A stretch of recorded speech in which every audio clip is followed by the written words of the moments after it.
कमलायतलोचन लोकपते विजयी भव वेङ्कटशैलपते स चतुर्मुख षण्मुख पञ्चमुख प्रमुखाखिल दैवतमौलिमने शरणागत वत्सल सारनिधे परिपालय मां वृषशैलपते अतिवेलतया तव दुर्विषहैयनुवेल कृदैरपराध सदैः हरितं त्वरितं वृषशैलपते परया कृपया परिपाहि हरे अधिवेङ्कटशैलमुदारमते जनताभिमतादिकदानरतात् परदेवदया गदितान् निगमै कमलादयितान् परं कलये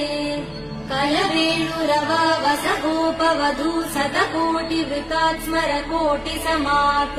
प्रतिवल्लविकाभिमदात् सुखदात् वसुदेव सुधान्न परं कलये